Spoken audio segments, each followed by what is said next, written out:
અંજાર ખાતે યોજાયેલી ફોટોગ્રાફી કોમ્પિટિશનમાં વડોદરાના ચિત્રકાર અને ફોટોગ્રાફર શૈલેષ પટેલને પ્રથમ પુરસ્કાર મળ્યો.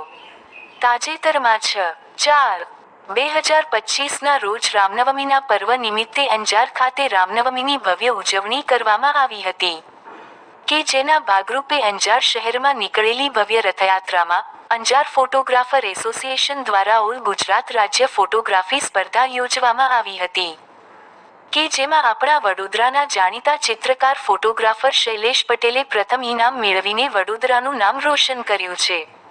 રામનવમીના દિવસે અંજાર ખાતે રથયાત્રાની તૈયારી વહેલી સવારથી જ ચાલુ થઈ ગઈ હતી. બપોરે જ્યારે રામજીની ભવ્ય સવારી નીકળી હતી, ત્યારે આખું ગામ જાણે કે હિલોળે ચઢ્યું હતું. હૈયેથી હૈયું દળાય તેવી ભીડ અને આકરી ગરમીમાં પણ રામભક્તિ ચરમસીમાએ હતી. ચારેકોર આનંદ ઉલ્લાસ અને ઉમંગ હતો. ત્યારે એક કચ્છી વડીલ ઢોલિયોના સંગીતના તાલે કચ્છી નૃત્ય મન મૂકીને ભારે ઉત્સાહ સાથે કરી રહ્યા હતા, અને એમના ચહેરા પર રામનવમીના મહા ઉત્સવનો આનંદ ઝળકી રહ્યો હતો, કે જે ક્ષણને શૈલેષ પટેલે આબાદ રીતે ક્લિક કરી લીધી હતી, કે જેના પરિણામ સ્વરૂપે શૈલેષની આ બેનમૂન ક્લિક પ્રથમ એવોર્ડની વિજેતા ઘોષિત કરવામાં આવી હતી, અને સાથે 21,000 રૂપિયાની પ્રથમ પુરસ્કાર રાશિ પણ શૈલેષ પટેલને એનાયત કરવામાં આવી હતી.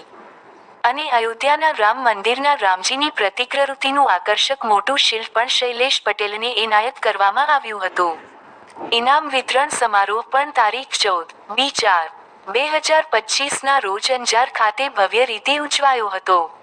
શૈલેષ પટેલે પોતાની અથાગ મહેનતના ફલસ્વરૂપે અત્યાર સુધીમાં 80 જેટલા એવોર્ડ સન્માન રાજ્ય, રાષ્ટ્રીય અને આંતરરાષ્ટ્રીય ક્ષેત્રે મેળવ્યા છે.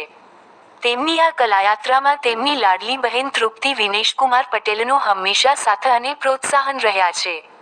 પરિવારનો સાથ સહકાર અને આકરી તપસ્યાનું આ સુંદર પરિણામ છે. શૈલેષ પટેલ કુંભારી ગામના વતની અને ઓલપાડના સ્વર્ગસ્થ પ્રિન્સિપાલ શ્રી છગનલાલ કાનજીભાઈ પટેલ અને મણિબેનના સુપુત્ર છે. રિપોર્ટર વિજય ગજેરા.